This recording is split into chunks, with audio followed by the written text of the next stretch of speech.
Hey everyone, it's Monday night. Well, live it's Monday night. You might not be watching this on Monday night. You might be watching this after the fact, but it's Monday Night Live with me. I'm back on YouTube and Facebook. I'm trying to do both. I tried to get into a way where it makes it look like I'm looking at both, but I can't do it, you guys. So I'm gonna put my focus here on YouTube. If those of you on Facebook, you want to join me on YouTube, you go to Intuitive Medium or Intuitive Deborah Hanlon. Just go into YouTube, Intuitive Deborah Hanlon, and then you can join on YouTube.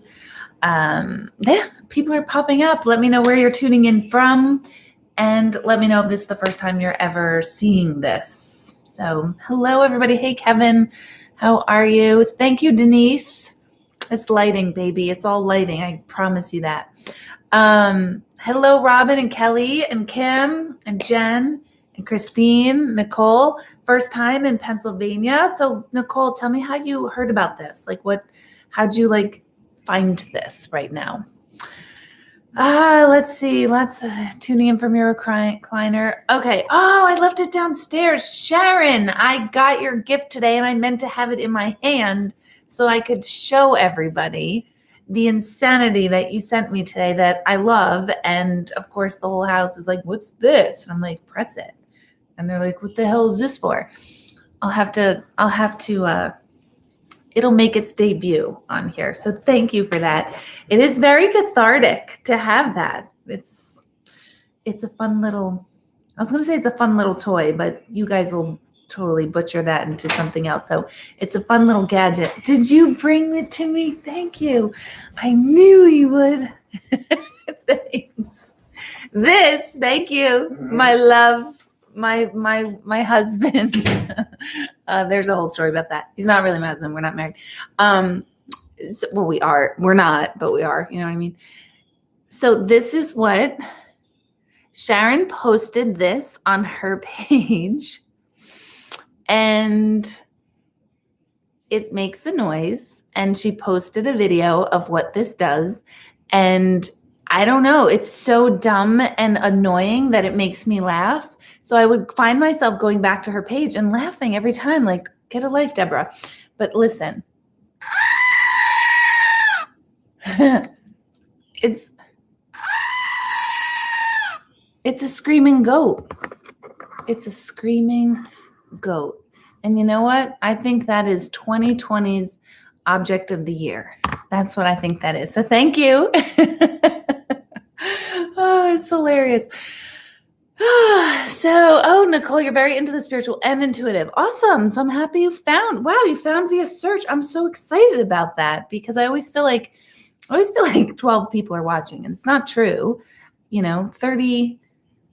Wow, that's weird. Both screens are telling me 38 people are watching. So it's 38 on Facebook, 38 over here on YouTube. So that's kind of weird that just happened. Oh, one just jumped up. So anyway, Monday nights, for those of you who are not used to me, I just come on here and I either rant about something that's gone on in my day or my week. I don't feel ranty right now, but give me a minute. And then we talk about all things intuitive. I know that I kept talking about meditation with all of you over and over and over the weekend ad nauseum. I extended this and literally until tonight, tomorrow morning, that meditation membership. So if you want to join meditation still, you have literally, no joke, today is the last time to be able to sign up for meditation with me weekly, just like this. I'm literally sitting right here in this chair for meditation. And it's a monthly membership. You could pay weekly if you want to just show up whenever you can do that. But if you want to do a committed workshop with me on a 6-month basis, so it's from now until June. We had our first one last night, but they're all recorded. So if you can't make it live, you can just jump on the recorded version. So I'm just looking at the numbers. They're within 2 people of each other. It's kind of wild on Facebook versus YouTube. So that's still going. We're holding it off till tonight, tomorrow morning, last chance for that. I also added a new feature to my website. It's still kind of new, so I'm easing into it slowly. I have always answered like intuitive questions, like it's a fee, you pay a fee, and you type in a question, and I type a question back, and I still do that. But I just added a video recorded response. So if you are interested, you have an intuitive question that you want to ask. Tonight, we're not doing intuitive questions. Sometimes I do. On Saturday, if you guys popped on YouTube, Facebook with me, I did a bunch of intuitive questions.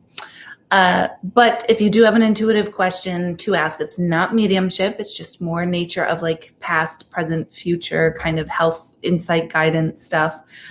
You can now get a recorded version as well. So I'm kind of dripping them out slowly because it does take me more time to record them properly and send them. I had a little glitch with sending them. So I'm just doing batches I started with 10 and we still didn't get the full 10. So that's good. So I'm going to just kind of do 5 at a time. So if you're interested in that, go to my website. That's all there. So tonight I had asked on my Facebook page a couple of days ago about like, what questions do you have? Because I'm always wondering, like, I don't know what it is you guys want to know. So that's why I like to have this opportunity with you. So you can ask stuff that, you've probably always wanted to know for your own personal development, whether that's spiritual development, whether that's developing as an intuitive, whatever that means. So that's what for tonight is for.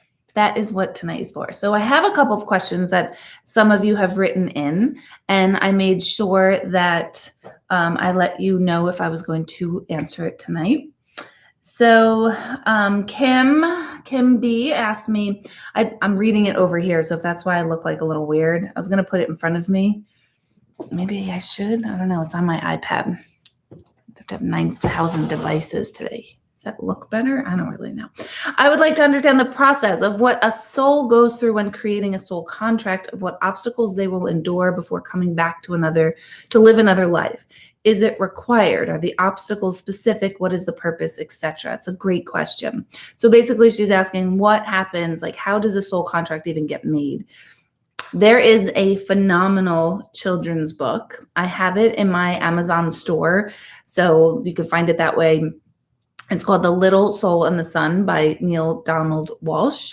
And I think he did an amazing job as kind of depicting how that soul contract works. But humans are very literal. So what I'm going to say, I don't want you to take literally. So it's not like the movie Soul we talked about, or last week, that I love and I'm obsessed with so much. It's not like there's two separate entities that meet up before. The Little Soul and the Sun talks about that there's two little souls, they meet up, and one of the souls wants to experience the energy of, I think it was forgiveness. Yeah, it was forgiveness. And they said, I want to experience the experience of having to forgive. And the other little soul said, all right, we could, when we go in there, we can do that. But you got to remember that if you want to learn how to forgive, I'm going to teach you the energy and the experience of forgiveness. But to do that, it means I got to do something bad to you that you have to forgive me for. And so they have this back and forth conversation about that. So I think it was so beautifully illustrates how we forget that everybody is just like has a role in our life. And some of the roles we really love and other roles we don't. And we also have a role. So sometimes we have to be the soul that does something not nice in order for someone to forgive. It goes both ways. So I highly recommend Kim getting that book. I recommend that to everybody. It is my favorite book.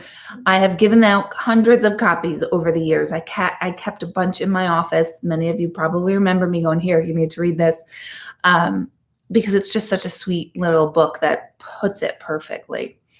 Are the obstacles specific? No. Our lessons are kind of, and I think I talked about this a couple weeks ago about how we do talk about like we have lessons to learn here. And I hate that. And I mean, that's what we call them, but I hate that because when we call them lessons, it usually means like, you got a lesson to learn and that sucks, and we don't want to approach it that way.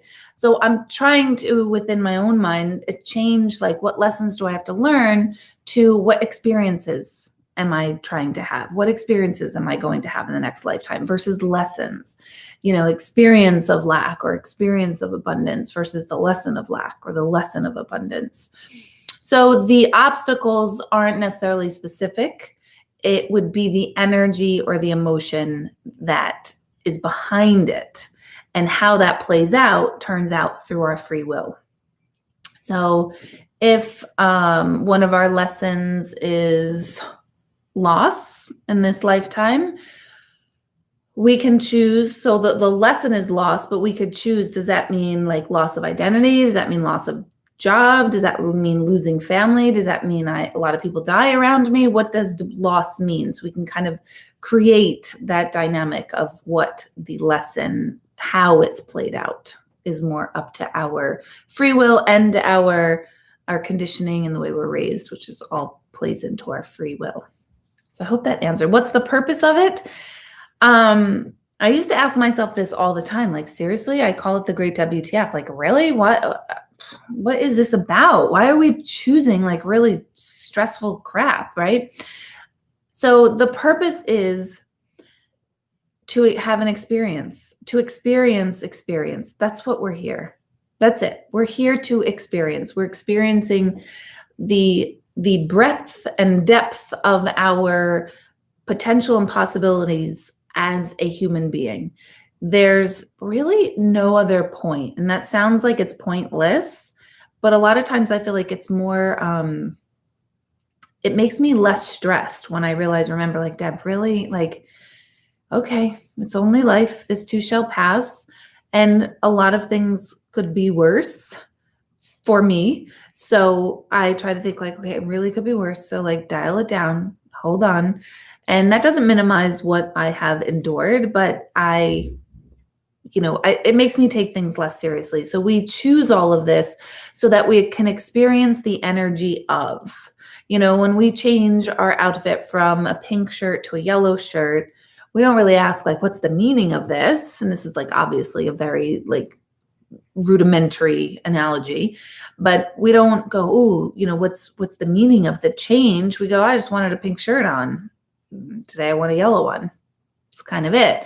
And if we can kind of start to approach life like, okay, I guess my soul wanted to experience such and such right now, and go, you might say like, okay, can it not now that I've experienced loss or betrayal or sadness or whatever, can I choose like, is it like no backsies type of thing as a kid? So it's just to experience. The whole point of all of this is to experience. Isn't that crazy? Isn't that relieving and really annoying at the same time? Yeah. Okay, so Sandra asks, I've watched the process of people passing. It can take a while, and during the time I've heard them speak to loved ones on the other side who are comforting and welcoming them. It's a beautiful and comforting thing to watch them take their journey to those waiting for them and to prepare themselves to pass on. However, what happens to those who die suddenly or violently that don't have that process and preparation? Are they immediately surrounded and comforted by those who have passed before them? Fantastic question. Yes, they are just as comforted and greeted and welcomed by the energies who have crossed before them. In fact, they on the other side, or as we started saying last week, we're going to start calling it the good spot. They in the good spot, those who have passed, they already know when our timing is going to be. They know when we're coming right now. If I don't pass for another 150 years, they already know that time and date. So they're ready, they're prepared. And anyone who's passed before me will know my time. So it's like they're waiting. Now, don't again take it in literal terms as far as being human, because it's not like, our concept of waiting is this. Just waiting. Just waiting. That's not their concept of waiting. So they will be prepared and available, present, conscious when we pass, no matter how we pass. So even if it's tragic and sudden, it's not like no one is greeting anybody who passes quickly like that. So it's a really great question. I don't think I've had that one before. Maybe I have, but I don't think it was asked in that way. So I love it. Let's see. Okay. This is from Sherry. My question about life when your mate or loved one passes before or after you, and many years go by. When the other one passes, are you together again in the same emotional capacity with them as you were on here on Earth? You're on, no matter who we are reunited with when we cross over, we are on a much deeper, pure emotional capacity than we ever have been before here. So whether we were really, really close and loving here, or whether we were complete enemies and had tons of animosity towards each other, it will be a deep, deep, deep relationship and a pure relationship on the other side. Why? Because all of the I'll take it more from that kind of like tense relationships. All of the tension with anyone here is caused by our human identity, human self, and human experiences. And we can't separate those things. Well, we can, but we don't as humans. We are smarter now and we know more about ourselves as humans versus souls, but we still operate as human here. So I know a lot about the soul. I know a lot about, I don't know everything by any means, but I know a lot. But I still operate out of my human self most of the time. And I know better and I don't do better. So we operate out of our ego, our identity, or the perception of who we think we are. But when we cross over, those things have passed. That's the only thing that dies is our attachment to this flesh identity. And when we cross over, the thing that remains is our soul, which is our pristine, pure, true nature. So our soul to soul, there's never any conflict, soul to soul, ever, anywhere. Mother Teresa and Hitler, no conflict, no conflict. Souls meet, they're pure, they're good. It's the human self. See, that's where we get to decide in what way is my soul going to show up in this lifetime? Who am I going to be in this lifetime? So yes, you will be reunited in a loving capacity, but even way more than you even have possible here, which is pretty cool. Let's see. Oh, Karen, good. I'm glad you're going to sign up. Yeah. So I think Michelle. I think Michelle. No, I just said the same thing twice. I just read the name Michelle as I was scrolling. So that's what happened there, you guys. I think Greg is posting the link to the meditation membership. Okay, Carolyn, I am so sorry to hear about your father. We've been hearing a lot about him over this year from all our classes together, and I just read that last night that your dad passed. So we're so sorry. When you bury a loved one, is there something I can do energetically to make it easier or better for closure? We bury my dad on Wednesday with mom's ashes. Just curious if anything I can do. Well, I mean, I know you know this, especially you, as far as there's nothing that makes it better. I mean, many of you guys might have some ideas as to what you have done that helped you. And I'm pretty sure you are talking about the actual burying. And I'm pretty sure you're talking about for you. And correct me if I'm not, Carolyn. I don't think you mean better for dad, because I think you know that dad's more than happy. There's so many things. I mean, just take time. I would say just take time to kind of slow down and realize like kind of the act of finality that burying is, to kind of wrap your heart around that a little bit. I know you're fully aware of that finality. And the alternative of that is really kind of emotionally checking out, which is a lot of times what we do. when someone passes. And if anyone else has any, like, you know,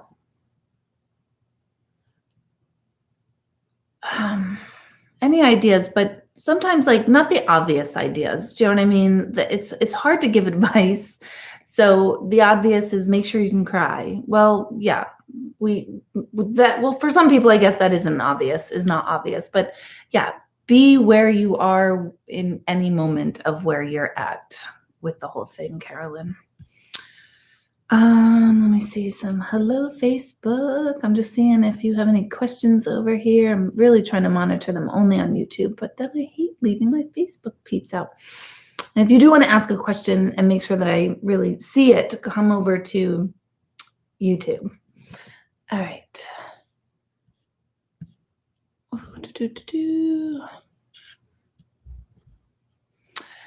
Anthony, yes. Why do some people die so young and suffer with terrible illnesses? What's the point of their lives? Isn't that terrible?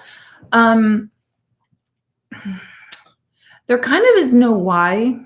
There's no why that is ever going to suffice. So I just, about a month, probably 2 months ago, I did a little Zoom workshop class, I don't know what, question and answer with a bunch of parents who lost their children.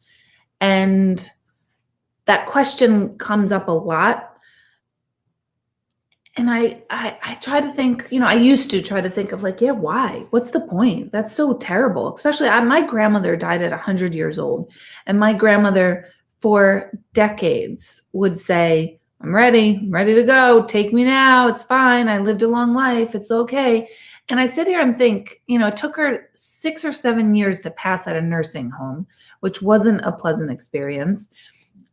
And I'm thinking, like, what the hell? This woman's ready. She wants to go. It's so unfair. Why do some people linger and other people just go like that? It doesn't make sense.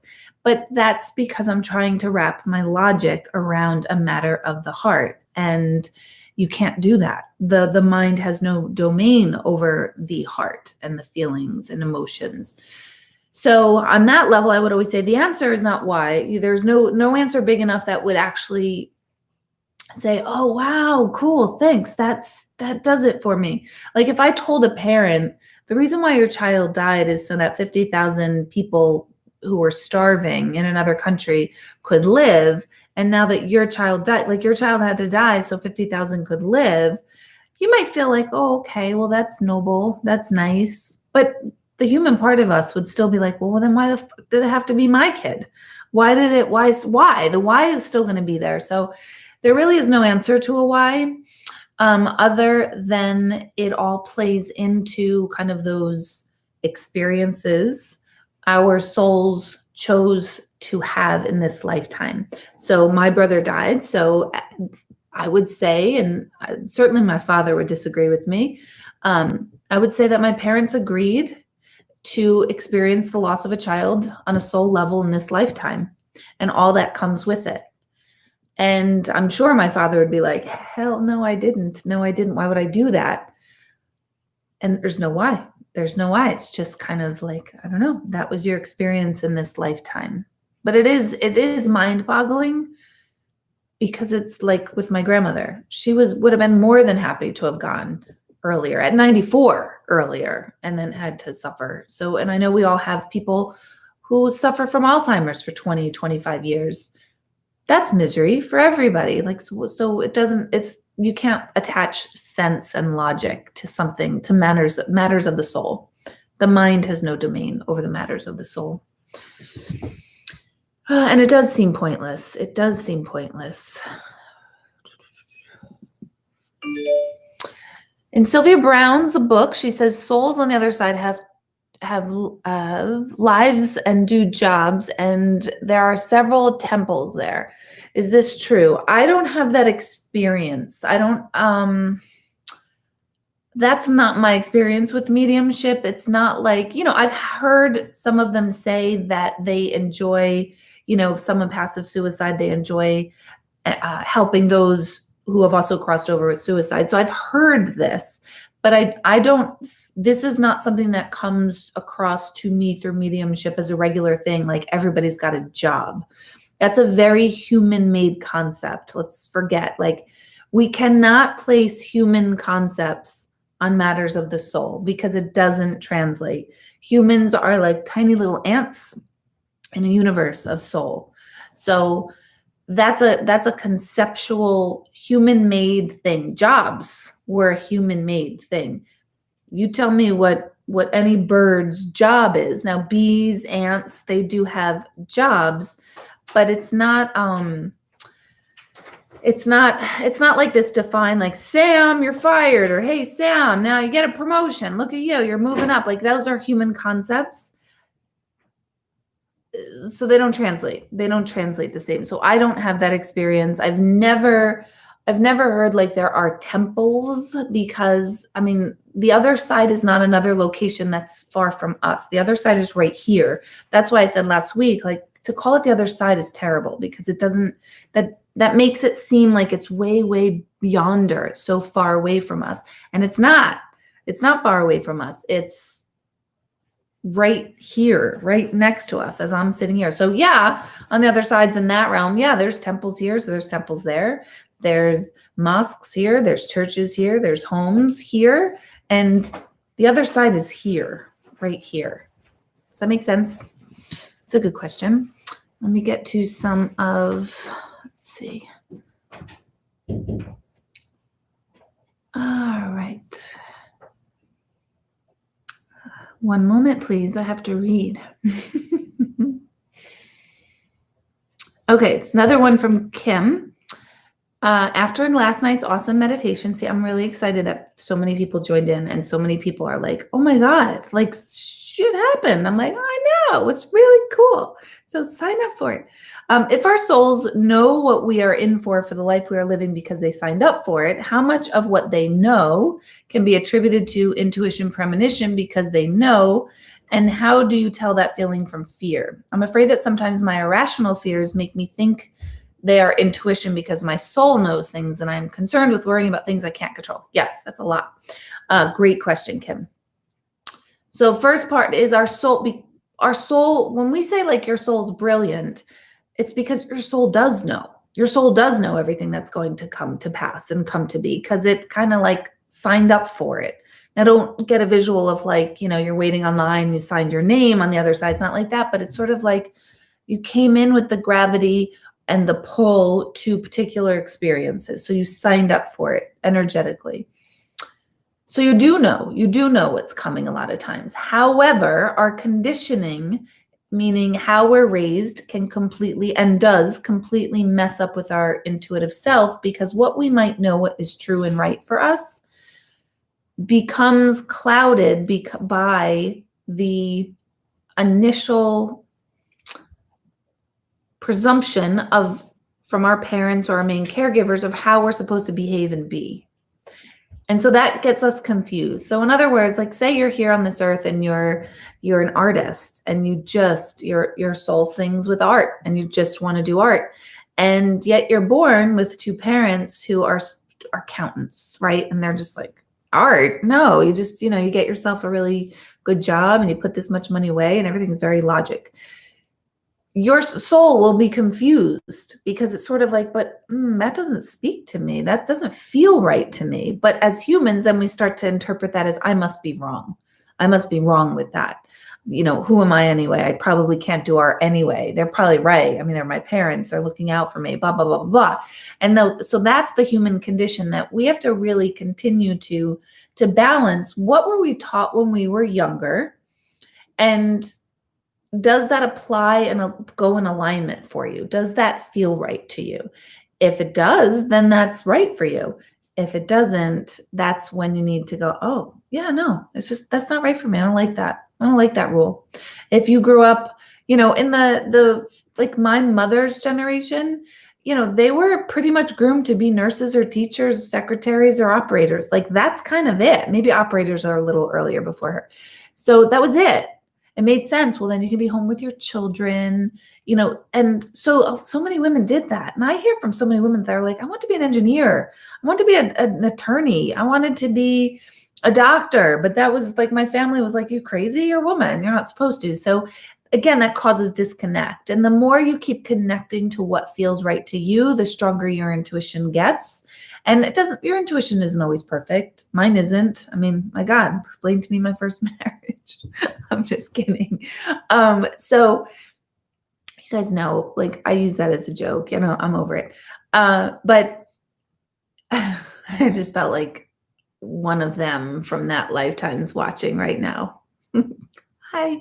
So anyway, so that's how it's a process of learning how to realign yourself to your true self. And that in and itself is the process of life. Like, it's kind of our parents' job to test our alignment and to test, like, hey, is this right for you or not? That's our job as parents, but we don't teach it that way, and we certainly don't perceive it that way. And it's a big struggle when we go against the grain, for many people anyway.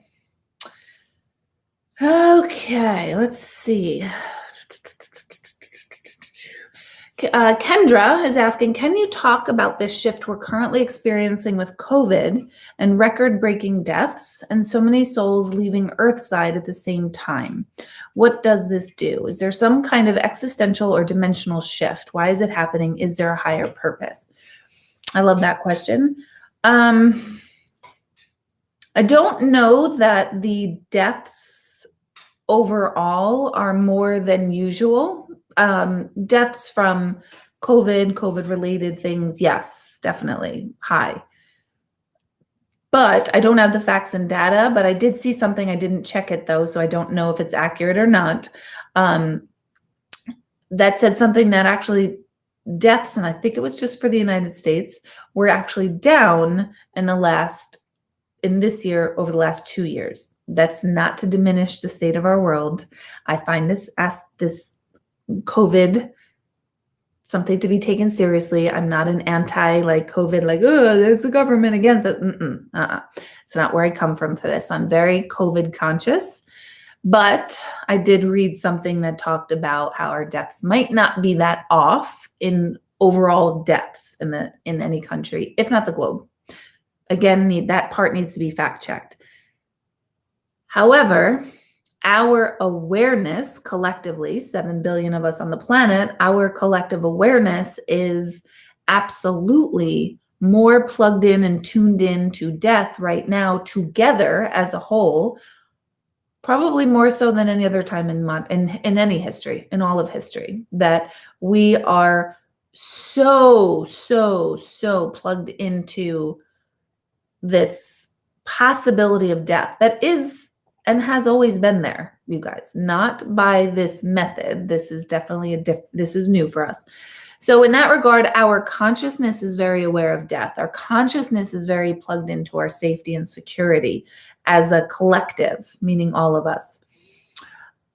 So many souls leaving Earthside at the same time. That's always, I talk about how when tsunamis, in Japan took out like 200,000 people or something. It was like a crazy, crazy amount of people. One person is a crazy amount, but you guys know what I'm saying. And so when we all say that we're one and interconnected, that goes with the globe and the planet itself. So if 200,000 people are all in one area of the globe at the same time, the globe itself, the planet itself will respond to that energy of, oh, how do we get 200,000 people? It's their time to go soon. How do we do that? How's it going to happen? And so a tsunami occurs. 9/11. 3,000 people were housed in the same building on the same day. How is that all going to play out? So it's all interconnected beyond what we could comprehend as humans. So right now, I do believe there's a major shift in awareness. There's a major shift in what is connection and what's not connection, what makes us feel good and what doesn't. I've talked to well over 1,000 people this year for private readings. Very few, let me put it this way. Most people are expressing I'm kind of liking the fact that we can't be social with everyone anymore. And that says something. we were burnt out socially. We were freaking burnt out. We were doing way too much for what? We're on this rat race. And now more people are finding that they just like their immediate circles and they feel comfortable there, and that's where they're going to stay. And there's something beautiful about that, because then relationships are going back to being authentic, the ones that are authentic and close. And yet that's not good, because as a collective, we're starting to see that we don't need as many people. We're starting to see of like, wow, I never realized it, but I feel really good now that so-and-so, I don't work next to their cubicle, and I feel really good every day. I don't have to see them. I don't have to deal with them. And what's not good about that is that we become more and more provincial. We stay, smaller and smaller. Yet I think that's what humans are designed to do, smaller circles. So the shift is awareness of collective death, awareness that we are all one, that what happens in one little square inch of the globe will eventually travel to every square inch of the globe, that we cannot separate, and we're all one. We're humanity. We're not different countries. We're not, we might have different mindsets, but the same, at the end of the day, we have flesh, we have bones, we have thoughts, we have feelings, we have experiences. That's all the same. There's no difference there. So I believe that that's part of the reason for all of this. I really do. I think it's for the best. I know that makes me sound crazy. I think it's forcing people to get real with themselves. I think it's forcing people to notice what feels right, what doesn't feel right. And you've got to start getting honest with that. And when you do, you'll be less stressed. You're not going to be giving and dishing away your energy to people and places that you don't want to, because energy given with the sense of energy of resentment or obligation is energy I don't want. I don't want that. If someone's giving something to me out of obligation, no, thank you. That's to me handing over toxic drink to drink. I don't want energetically anything like that. I want it genuine, or I don't want it at all. Does that make sense, you guys? Can you relate to that? Let's see. Let me just see what you guys are writing. Let's see. Everybody's writing to Carolyn. This is oops, where the heck did that go? Hold on.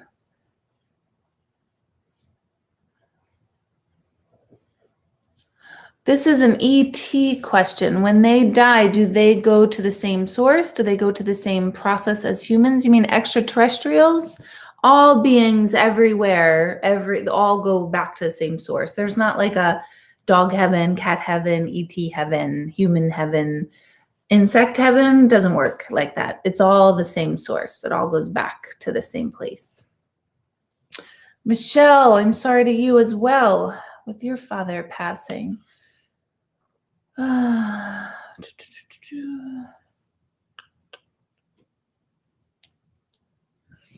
Jen, before someone dies and expresses their wishes, but they aren't followed, what happens? Not sure if I worded that right. Nope, I think I got it. Meaning, people said, hey, make sure you dump me in the ocean.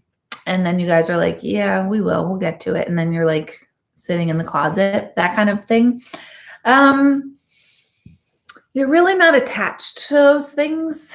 And again, people don't like to hear this, but you're not attached to your wishes and desires like you were in the physical here, because everything in the physical here, wishes, desires, inclinations, tendencies, thoughts, behavioral patterns, all of that is human. That is not soul. Soul does not operate like human.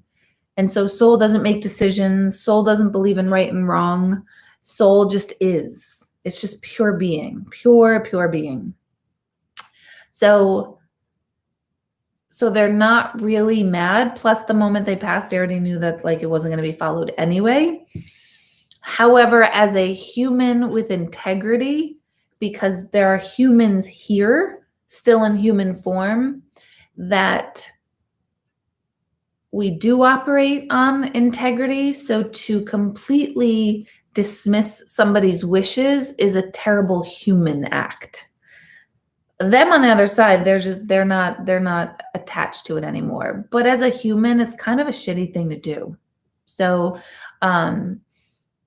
you know, that's a tough one. That's a very debatable one, because you might say, well, I didn't follow my father's wishes because he wanted me to give the house to my brother, and my brother's a drug addict, and I didn't want my brother to lose the house. That would be different than, you know what, I have plenty of money and I'm keeping it all and I really don't care what people say. That's a crappy human act. So the human has to deal with that and that decision when you cross over. You have to kind of come to terms with not being a good person in a particular instance.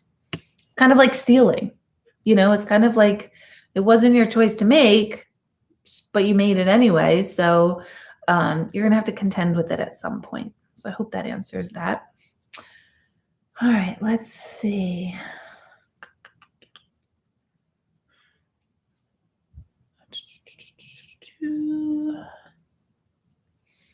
Elizabeth asked on Facebook, if twins souls part in a current lifetime, do they have to wait until the next lifetime to meet again? Nope, not at all. We meet in the good spot, as we're calling it, right, you guys? Not on the other side. Okay, Elva is asking, how can one tell if they're intuitive or have fortune-telling powers? I don't like the phrase fortune-telling powers. I know what you mean, but I stay away from words like that because it seems so movie-like. It seems so paranormal, and I don't subscribe to anything paranormal and movie-like. I don't even like the word psychic. I hate the word psychic, actually. I hate it. So how do you know? We're all intuitive. We all have intuition. It depends on some people have a higher propensity to utilize it, usually based on what their heart tells them. So some people have a high propensity to be a singer. Some want to be a physician. There's a higher drive or propensity within themselves to be that and play that out. Same thing with intuition. So it's another kind of facet of personality that you choose to either kind of ignore or really bring out. I also would say that what really truly determines an intuitive, my opinion, I'm going to sound like such an a-hole, almost full of myself, but I'm not saying this just about myself. I'm saying this about intuitives. It's selfless. It is, in my frame, when you're a true intuitive is not attached. So I joke when I say I'm always right, but I can't get attached to my responses and to what I do. And completely non-judgmental. So if you have those characteristics, honest, integrity, if you have those characteristics, then I would say that's how you really know that you're an intuitive that's meant to help others. Intuitive. Everyone is intuitive for their own selves. You all have a soul. You all have a path. You all have a desire. You're here. You knew what you were coming for. So you have that, but not everybody is meant to be an intuitive for other people. Please, if you're not meant to it, please don't try to pretend. Please. I've had too many people. I've had too many people come to me saying they've been to another intuitive, and I'm like, yeah, and they said that their father's gonna kill you? Really? Oh, that doesn't sound right. That sounds bizarre. Okay, so Vicky, I know you say who we meet here, we know on the other side, but would my grandparents know my husband if they passed before our relationship began? Absolutely, because they passed before the relationship began. The moment they passed, they already knew all that information. They already met their great grandchildren. They've met everyone. They know history itself. They know it. All right, let me see some questions here. I got 3 devices going, guys. Why can't we communicate with our past loved ones? I know we can through meditation, mediums, etc. But I mean, why is it such a mystery on the other side? Seems like a lot less grief. Yeah, it's a good question, but really it comes down to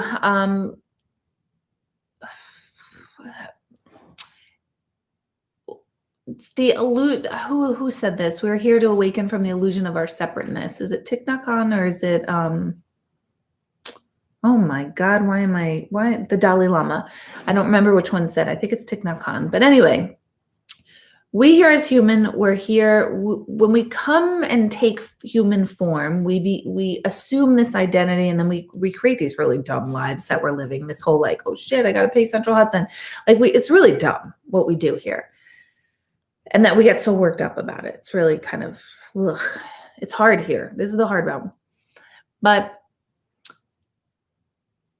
we feel like we're separate because we are experiencing the universe and the source. There's Deepak says this is a famous quote. Many teachers have said, we are the universe looking in on itself. So when we are looking in as the observer, we are feeling that we are separate from any particular experience that has to do with the universe, soul, God, whatever you want to call it, higher power.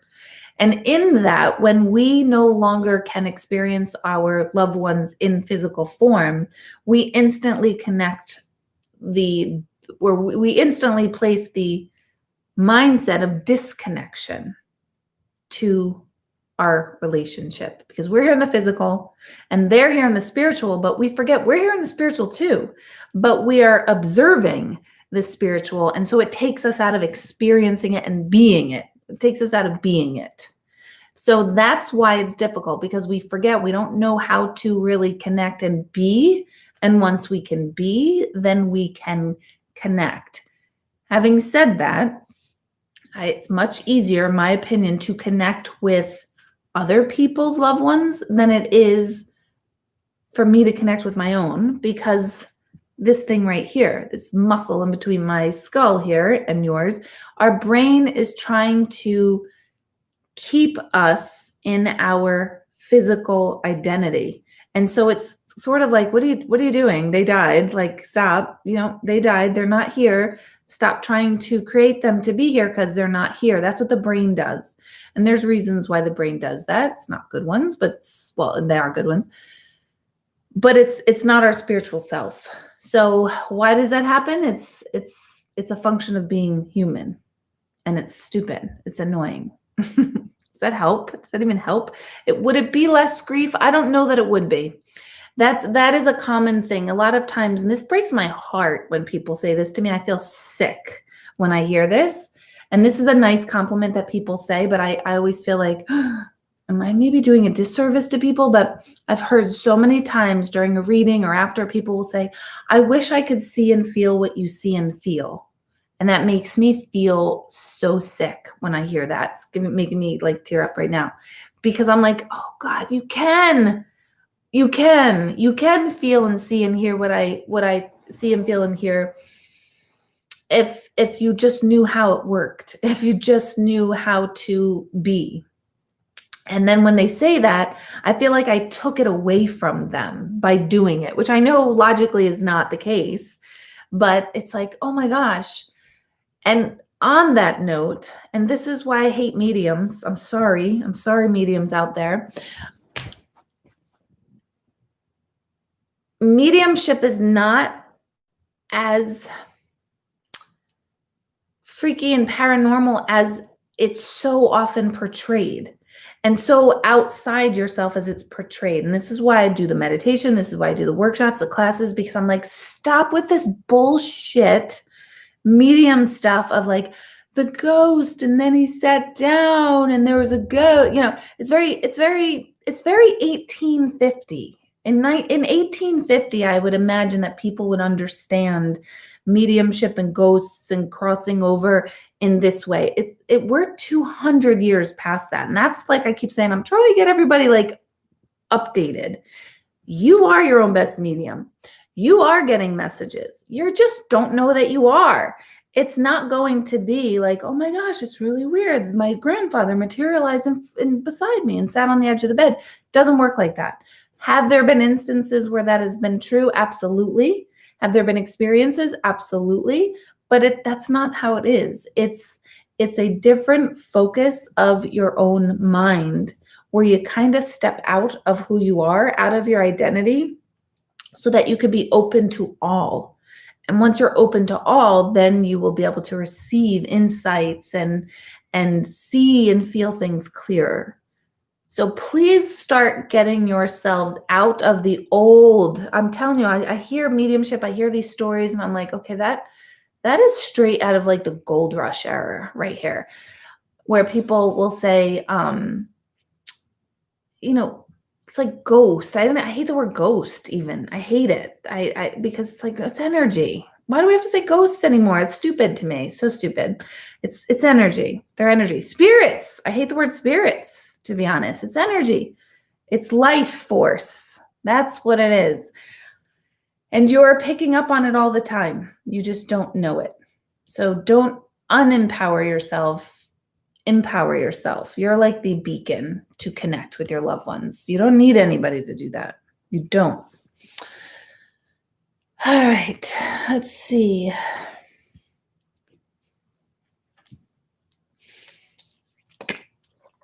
All right, sorry, I'm thirsty. Let's see. You guys are giving nice things. It's true, I guess it was always about planning next trip or next tickets. Jeez. Great questions tonight. Yeah, they are good questions, right? I'm going to post them on my Facebook where an opportunity, one place where everyone can ask them so I can go through them. That way I'm not answering the same questions over and over. Let's see. Okay, so that's all I have here on the Facebook.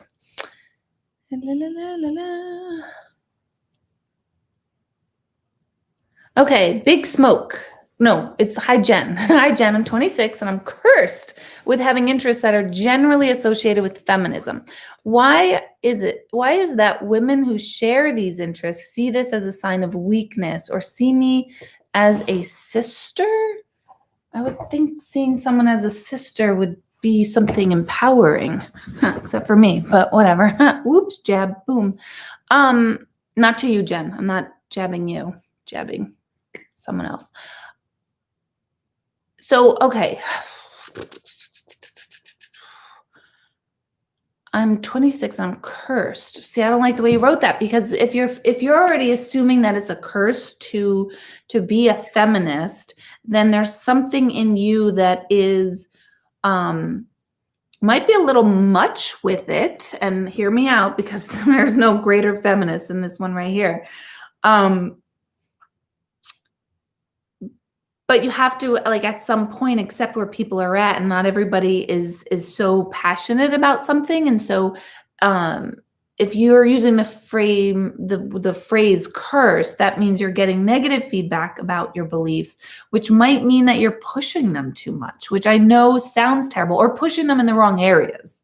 So I, like at home, I don't talk about mediumship. I don't talk about anything. Actually, anywhere. Only here do I really talk about these things, because not everyone is interested in them. And I understand that. And I sometimes wish they were, but I never push it. I'm not saying you are. I'm just saying perhaps your delivery and your passion, it's a good thing, Jen, but maybe you're kind of trying to push it on the wrong crowd. Also, there's balance. There's balance in the universe of like having to say your piece at times. And maybe the women, maybe I would assume, because I would think that if I was turned off by a feminist, I think it would be because it was on overkill. And overkill, what does that mean? How could it be overkill? That's the problem, that we're still, making ourselves weaker, fearless. Trust me. Not this one here. Just ask Greg. Trust me on that. So I would say take a look at your delivery, take a look at your passion, and who are you driving this home to? And I would speak to those who are most receptive in a general way. Hold on. I just got a text. Hold on. I meant Deb, not Jen. My bad. Hi. Oh, so you're not Jen. Hi, Deb, you meant. Got it. So you were talking to me. So Big Smoke, what's your first name? Let's do that. um, let's do that. What's your first name? But I would say watch how you are pushing this or presenting this. That makes sense? Okay. What is the recommended age for a child to visit a medium? I would say totally depends on the medium because some can get pretty intense, loud, I believe in like the atmosphere and environment should be very calming and not too many abrupt sounds, smells, something very calming if you're going to go in person. I usually prefer kids to be at least 12. Even that's iffy. 13, 14 for sure. I've had kids as young as 7 though. I've had kids birth age, but I mean as young as 7 who seem to grasp the concept. Well, they definitely grasp the concept, but I'm so cautious of I'm going to make me sound like an idiot, but the type of medium, because there are mediums that will talk about negativity and evil. And my God, I'll kill anybody who talks about evil and negativity in front of a kid of any age that is now going, oh my God, I'm terrified of life. So I would say it depends on the medium, but for me, I would say 12, 13. Let's see. How many realms are there? I think there's infinite realms. I really do. I think there are infinite realms / dimensions. Let's see. Let's see. What is I just read that one. Sorry. Kelsey, I had a brief reading done and they told me that my spirit guides are trying to communicate with me. They told me the headaches I get are them trying to send messages. I'm blocked off. How do I fix it? I think the headaches you're getting are you overthinking and a little bit of perfectionism with a bit of being told you weren't good enough somewhere. So I think that's what the headaches are, because guides are not going to give you a headache. Guides, angels, higher energies, higher powers, they're not going to give you a headache. You're going to give yourself a headache trying to overthink and try to connect and try to think that you're not connected to something.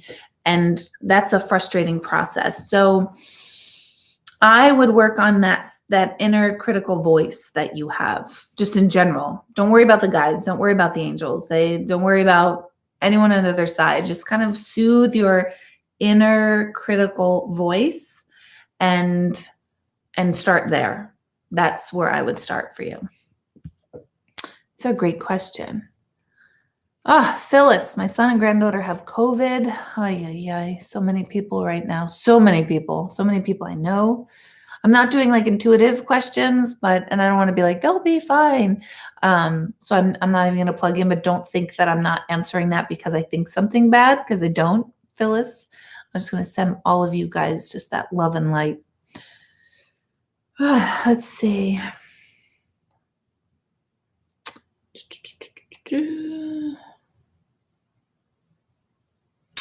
Lorena, that's a little bit of an intuitive question, but I would trust your gut on that, if that makes sense. Tara, how does a child pick their parents and some be stillborn? Excellent question. So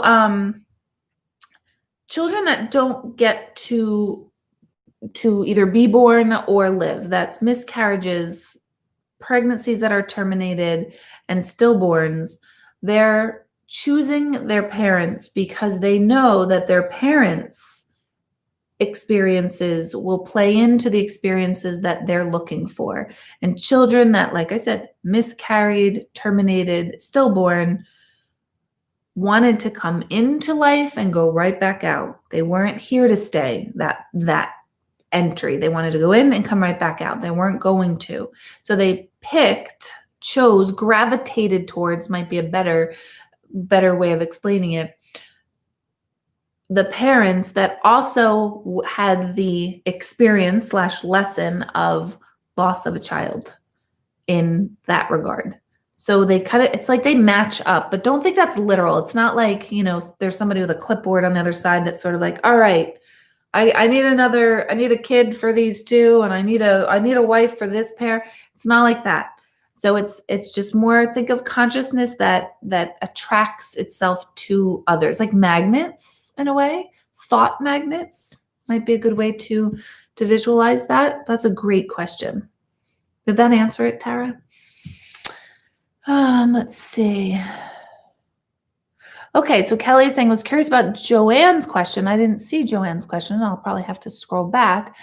She asked if we pray to our loved ones for help and guidance, can they do anything? They absolutely can, for what they can intercede with. So what do I mean by that? If someone is going to pass, they can't stop that.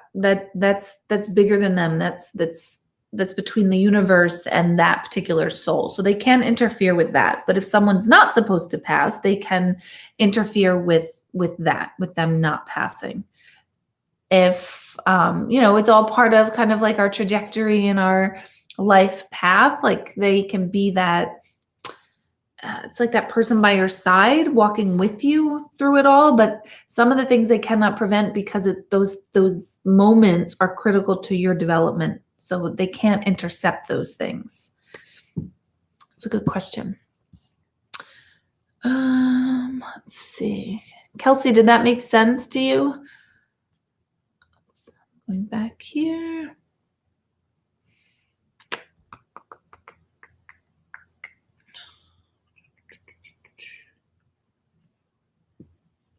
Two times great-grandmother. Oh, genealogy. Yeah, genealogy is wild. Sorry, I'm like staring at the phone, but I'm just trying to, now I'm trying to scroll on my computer. Let me go back. Did I miss some questions here? It seems I'm skipping questions that are like more personal, intuitive questions, only because I'm not answering those. So if I'm skipping those, it's just for that reason. Oh, Sandra, I like that question. This is, I'll answer it in a generalized way because this sounds like an intuitive question, but I'm going to answer it generalized because you're not the only person this has come up. She says, I'm closing on a house this Friday. The owner was an elderly woman who passed in the house right after remodeling it. How best do I honor her and let her know I respect her home when I move in? You just did, Sandra. She heard you. She knows your intention is out there. In your home, just love and appreciate your home. She already knows it. She already knows the intention that you're bringing. So that's a beautiful question. I really love that. But they already know. People always tell me, could you tell them this? Could you tell them I love them? Could you tell them I'm sorry? Could you tell them I miss them? And I always say, no, you don't need a medium to do that. You do that yourselves with them. You don't need someone to do that. Please, you don't need anyone. Okay, let's see. Okay, Lisa's asking on Facebook, do our loved ones on the other side experience emotion if we are feeling sad or happy? Not really. They're not attached to our emotions. So sometimes people get really upset like that because that does not mean, don't translate that to mean like, you mean to tell me when I'm sad and I'm really down and out, my loved ones are like, that sucks. No, that's not how they are. But they're not attached to it because they already know the outcome of whatever you're sad or happy about. So they're in that bigger space where they see that big picture. As humans, we're very moment to moment. We feel happy if this is happening, sad if this is happening, upset, boom, boom, boom. We go through our life from moment to moment. They don't have that. Everything is. So they don't need to shift emotion. It all is. It's all happiness. It's all sadness. It's all anger. All is all there. So no, do they want us to feel sad? No, there's no part of nature anywhere that wants destruction, but the destruction at any part of nature, destruction you could interpret as sadness, is always a way for making room for new in energy's sake. So like a forest fire is really upsetting when that happens, but it's nature's way of clearing. So you might say like Mother Nature got really fiery mad and burned down the whole forest, and that's so that new growth can happen. So do we say that was a bad event or do we say that's a good event? There's no such thing. It's both. So it all exists there. Does that help? Let's see. How do you block, Maria is asking, how do you block the other side so you could do these videos? That's a great question. It's literally a focus. It's a focus in my mind. It's like, I usually tell everyone, like, when I'm doing mediumship, I feel like this part of my brain is being activated. And so I'm focused about, like, okay, let me, it's like I step out of myself and I'm not me. And so that way I can kind of just experience all that's getting experienced. And it comes from here for some reason. It feels like it's like back here in my head. Right now, I'm here. I'm present. I'm Deborah talking versus move over, Deborah. What do you feel from everybody? So it's a good question. Thank you. Let's see. What about a person having 10 miscarriages? It's mind-boggling that would happen so many times. The heartache has got to be massive. I know someone who had several. It's heart-wrenching. It is heart-wrenching. It's all heart-wrenching, all of it. But it's that whole experience of powerlessness, because when you're trying to get pregnant and you can't, you're just like, I can't. There's nothing I could do. There's so much tied into that. So same thing. All experiences are sort of the gravitational pull of these experiences we agreed upon, air quotes, agreed upon. Let's see. Is it a coincidence when someone passes on or just before their birthday?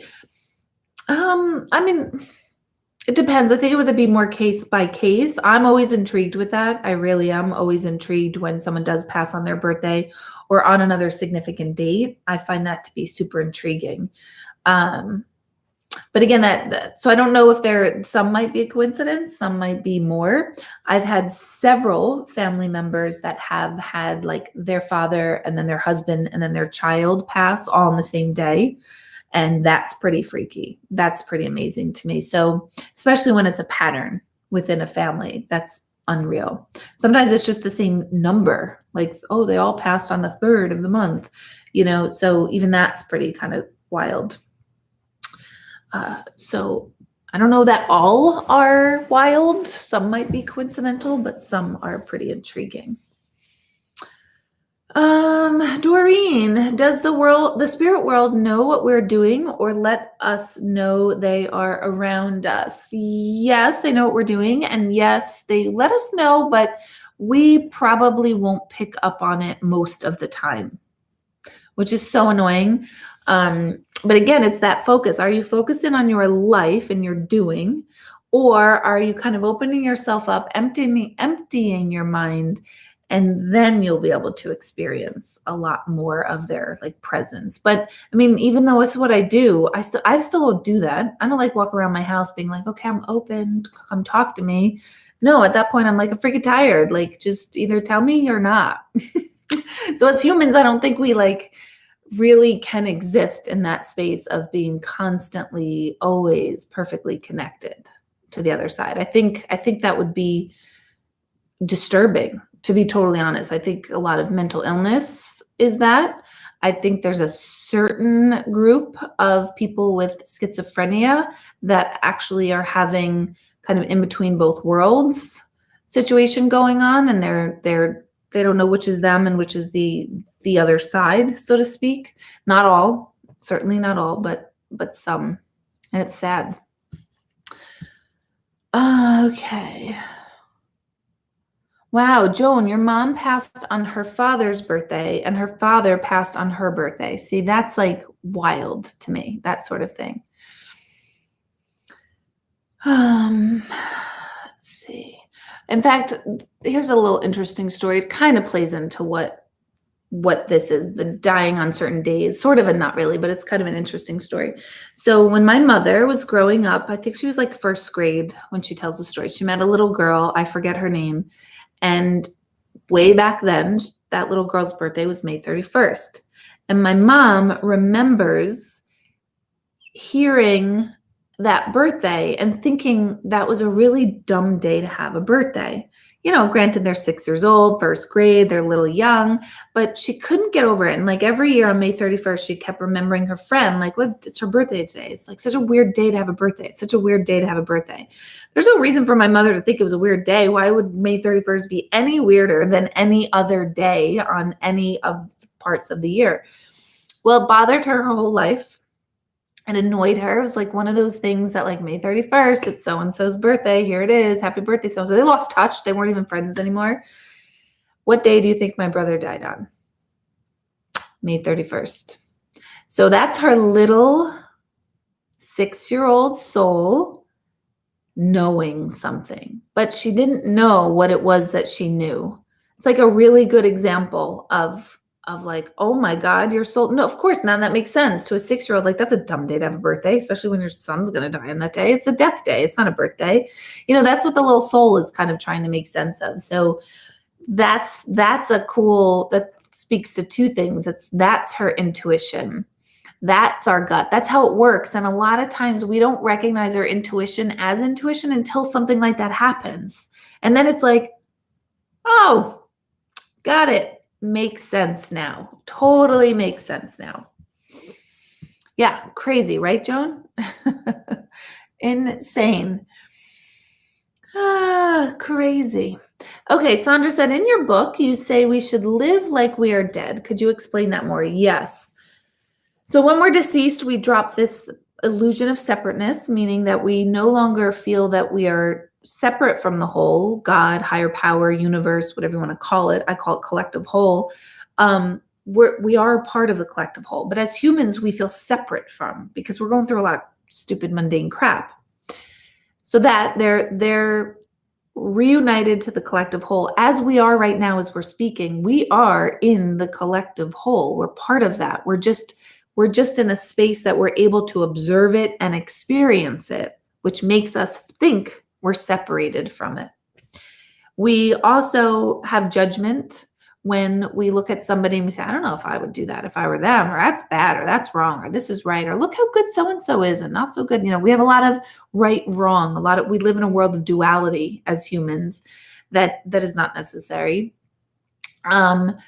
We believe that this is all we are, that I'm Deborah with dark hair, 3 sons, with Greg, the whole thing. This is who I am. And this is part of who I am, but that's not nowhere close to all of who I am. And none of that stuff is permanent anyway. So there's anything that's temporary with us is not our true self.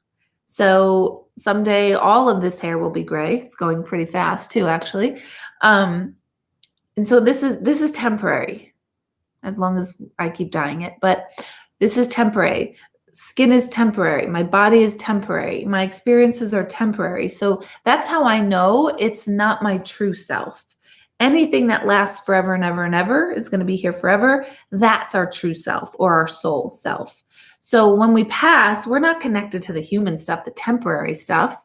We're connected to the whole self, the true self.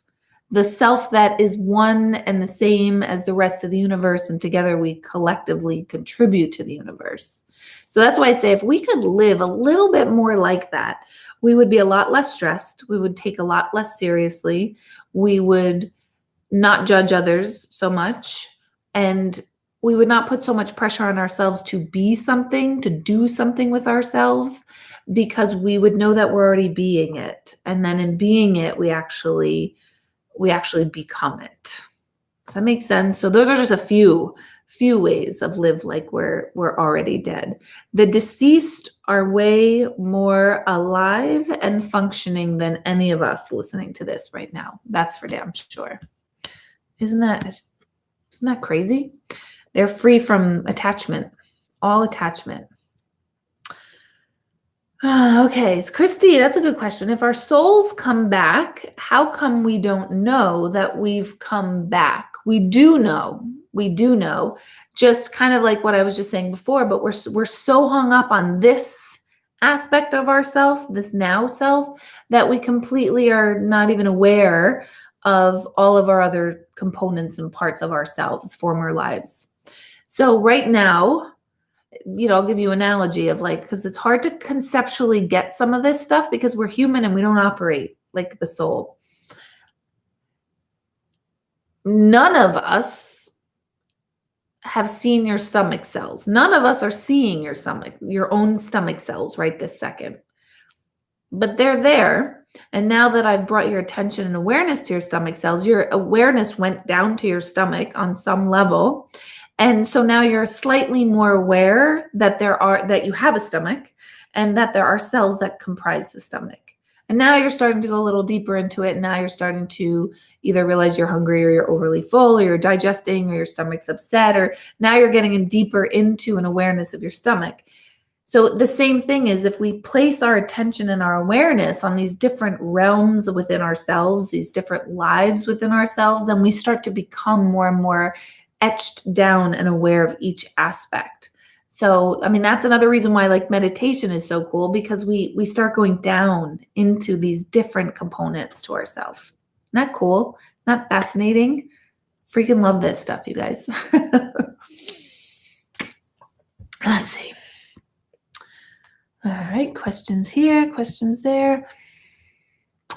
Having the intuitiveness you have when you lose someone you love, is it easier for you than most people? Nope, not at all. So that's why I was saying before, and I don't think I even finished my thing because I probably went on to another tangent, that as long as we're here in the physical and as long as we're human, we are going to default to our human experience. And our human experience is that we love somebody, and when we lose them, we're going to be really sad when they're physically not here. So yes, I know that they are still going to be here with me, and I'm fortunate that I have that awareness. But to me as a human, to those I love, that's still not enough for me. That's still not enough for me because I'm here in the physical. And that's just life. That's just normal. That's just human. I think if a medium said, no, it doesn't bother me at all, I would run from that person, because I'd be like, well, don't you have feelings too? Like, aren't you, there is still a disconnect. So it's helpful to know that they're still present and aware, but we want more. I know I do. I want more. I don't, for those I love, I don't know. I don't want you to go. I want you to be here. So I don't think it's easier. Just knowing this, take an edge off perhaps, but not right away. I'll still go through the same grief process as everybody else, the several stages of grief. I'll still go through wishing it didn't happen. I call it the wishing, waiting, hoping, or the woulda, coulda, shouldas. All of that will still happen for me. So yeah, death is a really horrible thing to contend with. It really is. It's so many layers to it. So many layers. Even people, when my grandmother passed, she was 100. I kind of, not that I didn't know her, but it was kind of like an odd relationship with my mom and her mom. So I was the kid. And I thought maybe something was wrong with my grandmother that I now question, like, was there? I don't think there was anything wrong with her. But she died at 100. And so I don't remember feeling really, really sad, because I felt really relieved, because like I said earlier, she had suffered for so long. She was freaking 100 years old. Like we knew it was going to happen, and we're kind of hoping for it. But I was on the lucky end that, like, my grandmother wasn't my life type of thing. I wish she was. I do talk to her now where I'm like, are you freaking kidding me, Grandma? Are you serious? You left me with this bullshit that they put me through. And I get a great sense of satisfaction sometimes with it. Other times I hear crickets and I'm like, Grandma, hello, where are you? What's up? Give me a sign. Let me know it's not me. So, it depends. It really depends on the relationship. Oh my goodness. Let's see. How are we doing here? It does suck, Dorothy. It does suck. And to me, there's just no greater loss than having a child die. None. And that doesn't diminish, because people sometimes get mad at me. Well, I suffered when my mom passed, or I really suffered with my husband passing. And 100% you're going to suffer with people you love passing, but your kids are just not supposed to go before you, like in our minds, they're just not. It's just so against the way it's supposed to work. So it's just, That to me is the worst. That's why I do like working so much with parents, because I feel like there's so many times there's no way out, or it feels like there's no way out of the grief of a parent, and that's why I like working with them. Let's see. Noreen, I don't believe in other lives, of the mindset of why would I want to do this more than once? Am I wrong? Oh no, I say this all the time. I'm always like, I'm not coming back. Like, I'm etching this into the universal, I'm graffitiing this on the universal walls of everywhere. Yeah, why would we want to do this again? It's the great WTF. There's no answer. I don't have an answer for that, other than that we talked before about, like, our soul wants to experience experiencing. I call bullshit. I call, like, tag out, tap out. I tap out. I'm good. Am I done now? Am I done? I know I'm not done. I know I'm not done, but I'm still saying, like, could you make me done? Like, could I get nirvana where I don't have to come back? Most souls actually do choose to come back, which is mind-blowing to me. So yeah, I get it. I totally get it. But there's something mysterious and pretty cool in that too, of like, all right, I do keep coming back, so what's the deal? It's the great WTF, as I say so eloquently. So I wish I was, like, close to my grandmother like that. I do. I remember when I was in 4th grade, was I in 4th grade? Yeah, 4th grade, I fell off my bike and I was in the hospital for a week. I have a scar right over my eye here. And my grandmother came up from Brooklyn and she had to take care of me because my mom worked. My mom was a single mom. And I never felt so, like, safe in my whole life. I just felt like I was going to be cared for. And I was cared for. I was cared for. I had a lot of stuff go on as a kid with my family. But I felt like she would make me lunch, she would make me soup, she would like clean my cut. She was a nurse too at some point. So I remember thinking, she knows what she's doing. Like, if she wasn't a nurse, she probably wouldn't know what she was doing. She totally would have. But I do remember that feeling. I do try to bring that back often. Like, I remember feeling safe once. It was that one week when my grandma was with me. She took care of me. So I'm just kidding. Halfway joking. Let's see. Do souls come back right away, or could it be years? But both. It could be both. You can choose that. Apparently, according to research, it's more rare to come back within a generation or two.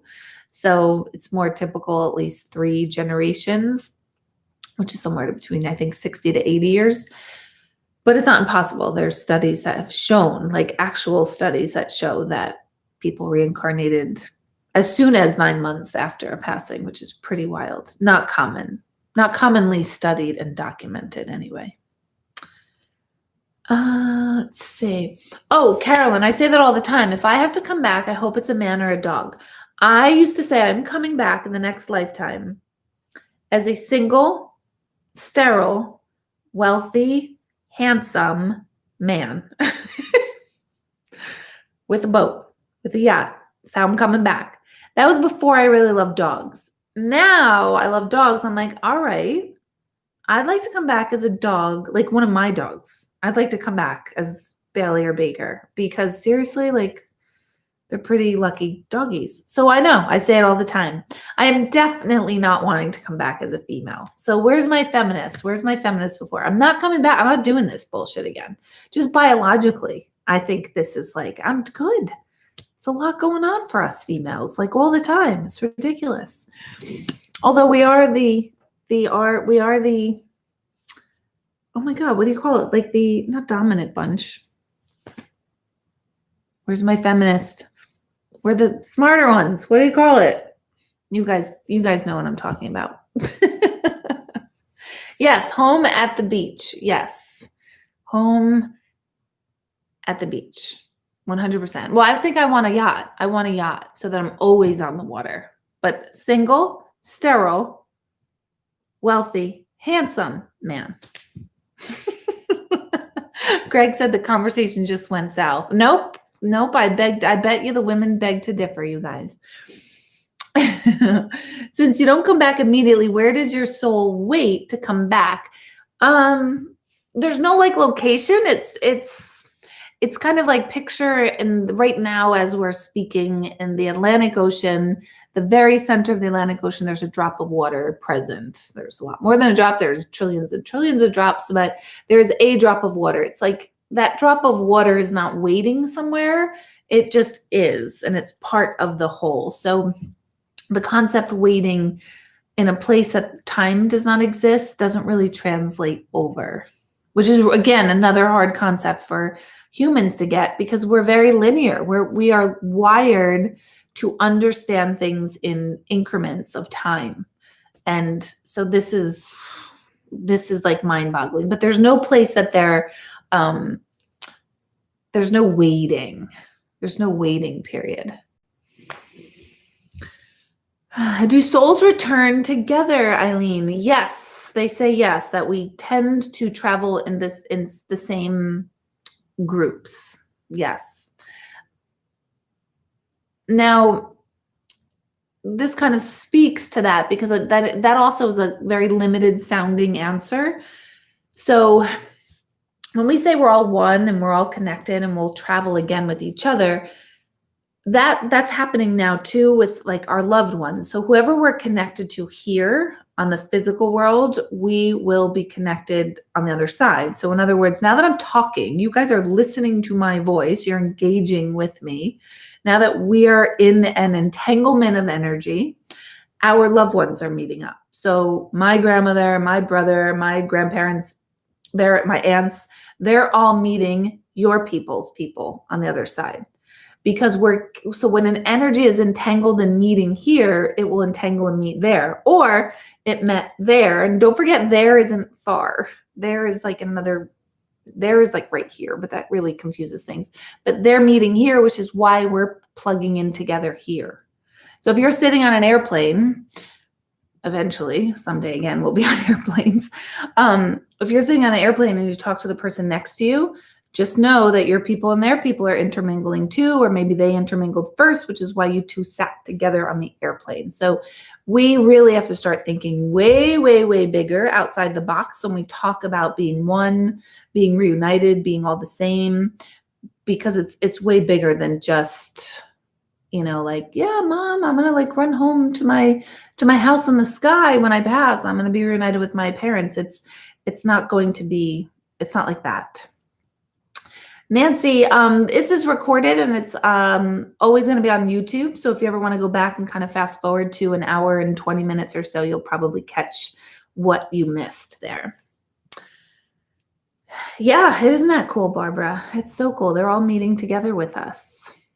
Yeah, guys, on YouTube, don't forget to hit this thing, thumbs up, and like or love or haha or wow, or don't do angry face on Facebook, but hit something over there. Yeah, thank you, guys. I see a heart and a like. Thank you. Let's see. So tomorrow is really, truly like that last day that I held off that membership until, because I realized I didn't really talk about it last week on YouTube here. I talked about it this weekend on Facebook. Meditation right here, just like this. I see you, you see me, unless you want your camera off. That's totally fine. Every Sunday night, 7:30 to 9 p.m. Eastern Standard Time.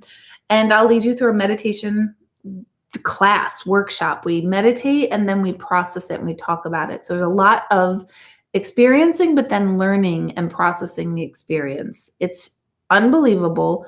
I've been doing it for 15 years and I'm truly, truly amazed at people's progress after they keep coming back to meditation. There's so much real world growth that happens in this class. And it's because you are guided collectively and you are sharing. Even if you're not speaking at all, you're hearing somebody else maybe share something they're going through and you go, oh my God, I'm really not alone. So it's a true community that it's not duplicated. I'm going to tell you that right now. It has not been duplicated. So the link for that, Greg just posted it on YouTube and on Facebook. So for a meditation membership, he just posted the link. If you ever want to just drop in on one meditation and you don't want to sign up for a monthly membership, you could do that as well. You can go to my website, deborahhanlon.com. And I still do have all my teachable classes, guys, online. I'll be releasing another one soon for those of you who have already taken series 1 of the intuitive coaching on the Teachable, which is deborahhanlon.teachable.com. So there's so many workshops, so many things I'm coming up with. What else do I have to talk about? Oh yeah, the video IQs, I'm doing slowly but surely. So I'll, the next 5 that roll in, the video IQs is you can ask me an intuitive question. There's a cost for it. But you ask me an intuitive question and I could either give you a written response or I'm now doing videoed. So you can actually hear my video and hear my response to you. And I don't know the length of the video. It depends on the question. Some questions need a short response. Some need a good, 10-minute response. So those are available. So all that's on my website. Any questions, just email my office, info@beingknowingdoing.com. I really, truly appreciate you guys always being here tonight, because I always say to Greg, like, are anyone listening? Does anyone even care? And last week or the week before, someone said, I just want you to know, like, don't ever underestimate coming on. I really look forward to Monday nights. And I was like, stop it. So I forget who you are. I'll look you up again. I've spoken to so many people this week. But that meant the world to me, hearing that. And I was like, okay, so maybe if it makes a difference to one person, I'm going to keep doing it. So thank you guys. Christy, it's tomorrow morning-ish, I would say like 10-ish. So we have to pull it off the website, and that's when my web person can do it. That's why I'm kind of iffy on the time. So if you're interested and you can't do it tonight, why don't you guys just send an email to my office tomorrow so that my office assistant, Michelle, my favorite person on the planet, can kind of make sure you get it before it kind of goes off my website. So I appreciate you guys. I hope you do sign up for meditation. That is the next level, and I sound obnoxious. I know it. I know I sound like we're just like, all right, Deb, we get it. Shut up. I can't do it. I don't feel like doing it. If you're just even a little bit on the fence, just try it. Just try it, please, because I've seen it. I've seen it work over the last 15 years in people's lives, and the way I'll teach it is going to be very real world, dropping the F-bombs, keeping it real. We're real humans when nobody's looking to levitate. So we'll be good. So see you next week. Thank you so much. And I really do hope I see you guys Sunday night. So good night. Thank you. Thank you. Now I have to shut off all these things here. Thank you guys.